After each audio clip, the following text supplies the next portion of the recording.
Hello everyone, कैसे हैं आप लोग। मेरा नाम है फराज देशमुख और आप लोग देख रहे हैं इंटीग्रेटेड फराज। तो आज हम लोग कॉम्प्लेक्स नंबर का जो फेवरेट फॉर्मूला है जिस पे सबसे ज़्यादा क्वेश्चन आते हैं उसको डिस्कस करेंगे। और ये वीडियो सिर्फ उस फॉर्मूले में बेस्ड क्वेश्चन ही रहेंगे और वो है टन ये है z into Z bar equal to mod Z का स्क्वायर। कितना मासूम दिखता है ना, इतना मासूम है नहीं, अच्छे अच्छे क्वेश्चन बना देता है बच्चों। लेकिन एक बात तुम लोग याद रखना, रूल याद रखो, कभी भी तुमको है ना मॉड जेड इक्वल टू कुछ कांस्टेंट दे दिया है क्वेश्चन में, के दे दिया, 1 दे दिया, 2 दे दिया, 3 दे दिया, तो तुम लोग पहले क्या करोगे कि इसका स्क्वायर कर दोगे।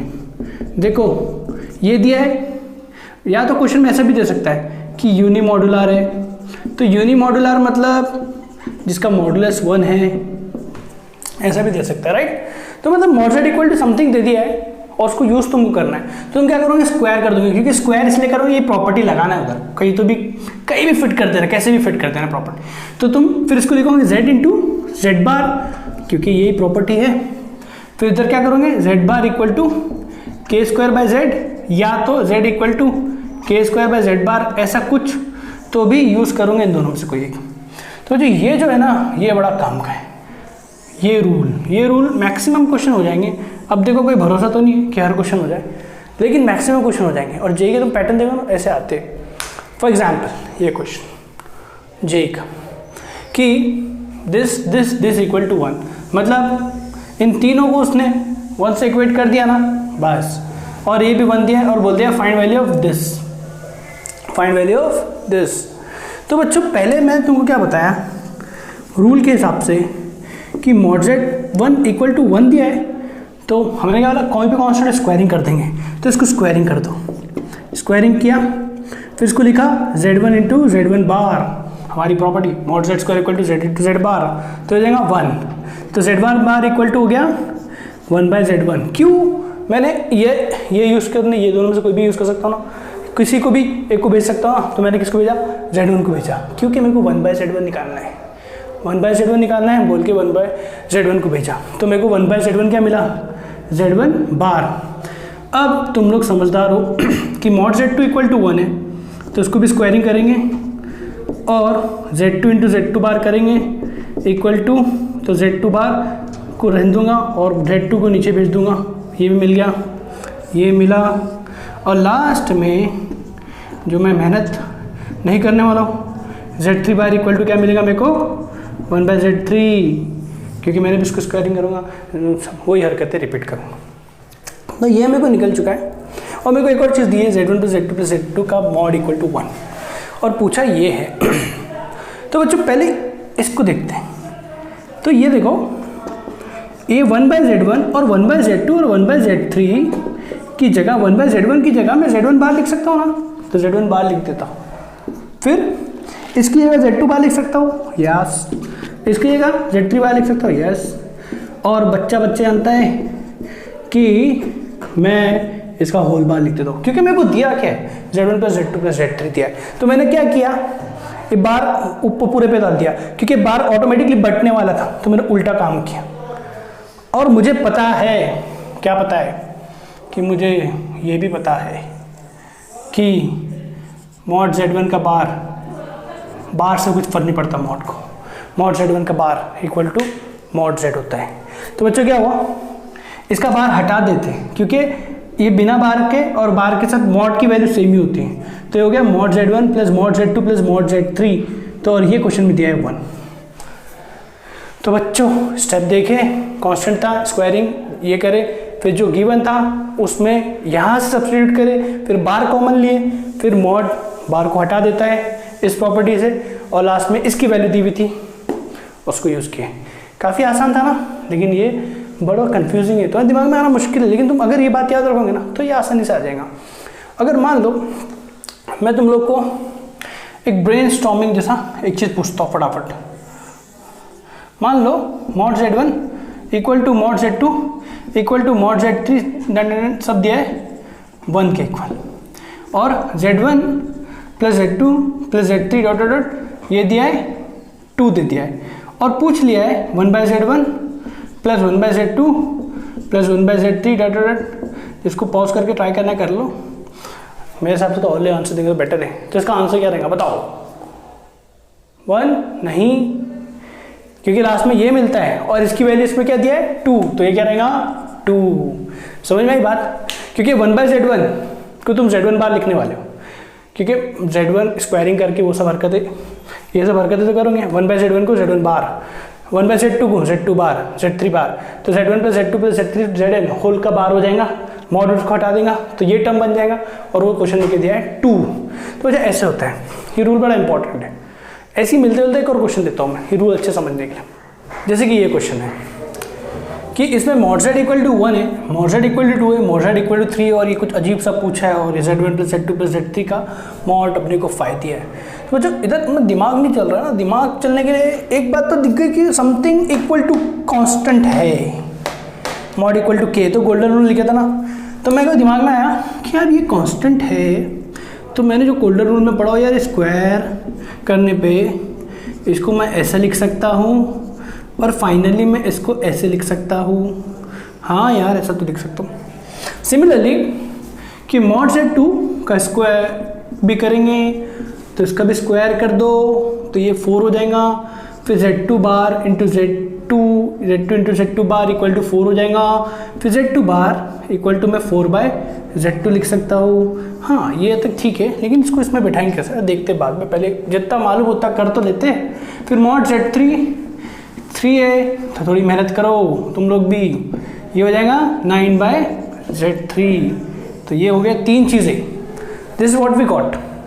लेकिन क्वेश्चन में कुछ ऐसा पूछा है, तो देखो क्वेश्चन पे आते हैं। तो अगर लिख ले तो पहले z2 z3 + 4z1 z3 + 9z1 z2 में से अगर मैं z1 z2 और z3 कॉमन निकाल लूँ तो बच्चों होगा क्या? इधर आएगा 1/z1, देखो सही है क्या? मल्टीप्लाई करने में मिल रहा है क्या? हाँ मिल रहा है, z1 गायब है ना। यहाँ क्या आएगा 4/z2, यहाँ क्या आएगा 9/z3। और मॉड की खास बात क्या है, ये मल्टीप्लिकेशन में तीनों चीज़ें मल्टीप्लिकेशन में, ये भी एक कॉम्प्लेक्स नंबर है, ये 3 कॉम्प्लेक्स 4 कॉम्प्लेक्स नंबर एक तरीके से, तो मॉड उन सब में बढ़ जाएगा। तो मॉड बढ़ गया, दिस हाउ इट वर्क्स।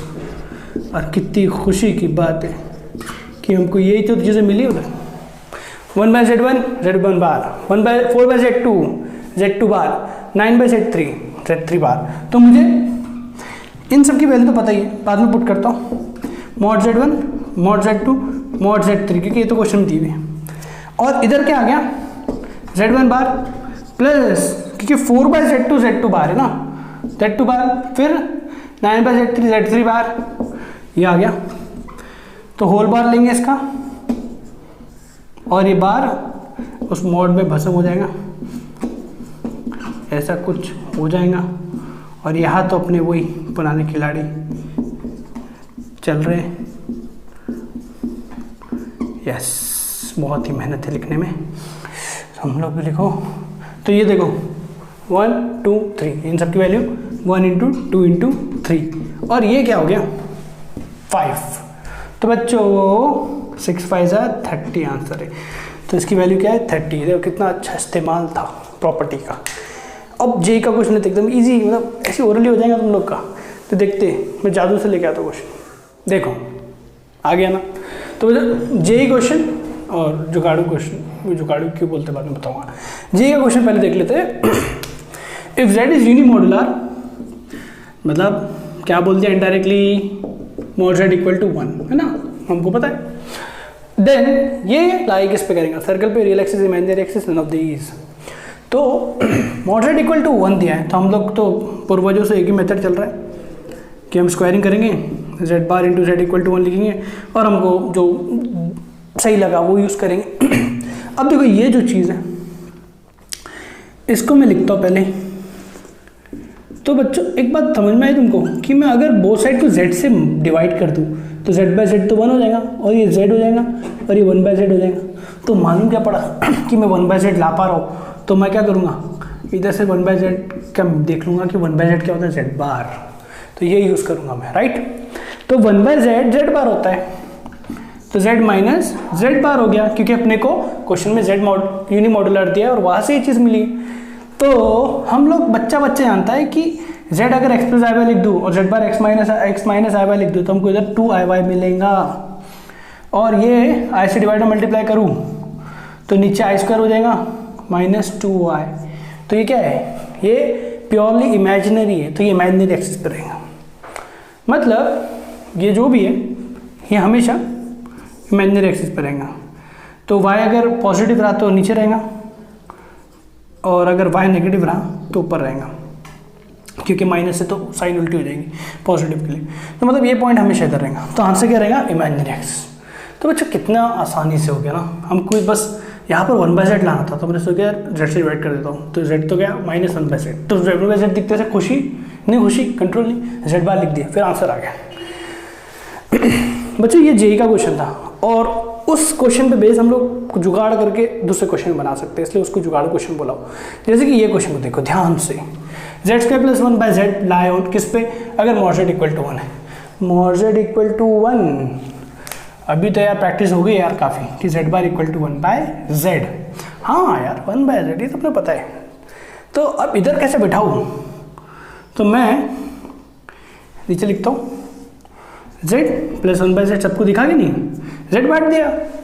अब 1/z की जगह क्या आएगा, z bar, z + z bar which is 2x, क्या है ये रियल एक्सिस। तो मतलब क्योंकि ऑलवेज रियल है ना, आई का टर्म ही नहीं है, तो ये किस पे अप्लाई करेंगे, रियल एक्सिस पे अप्लाई करेंगे।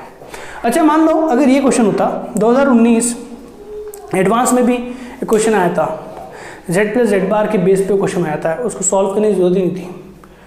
तो बच्चों ये mod z = 2 है, तो देखते दिमाग में आएंगे नहीं, घंटी बजना चाहिए, z बार = क्या है 4/z। ओके 4 इधर लिखा है, इसको यूज़ कर सकता हूँ मैं। तो मैं क्या करूँगा, न्यूमरेटर डिनोमिनेटर को z से डिवाइड कर दूंगा, तो z² z हो जाएगा, और यह 4/z आ गया, ये z हो गया, ये 4/z आ गया। अब हमको जो चीज़ मिल चुकी है, तो यहाँ क्या मिला, z - z बार, सेम टाइप का क्वेश्चन था, और z + z बार 2019 में, ये तो अपना जुगाड़ू क्वेश्चन है, बाई चांस ये ऐसी क्वेश्चन 2019 एडवांस में भी आया था। तो जी ये मिल गया।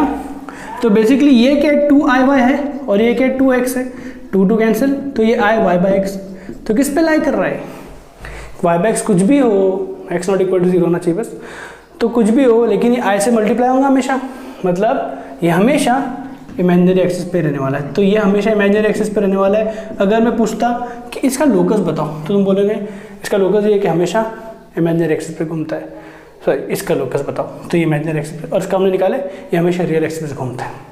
तो बच्चों ये इस पे प्रॉपर्टी बेस्ड क्वेश्चन थे, काफ़ी इंटरेस्टिंग है।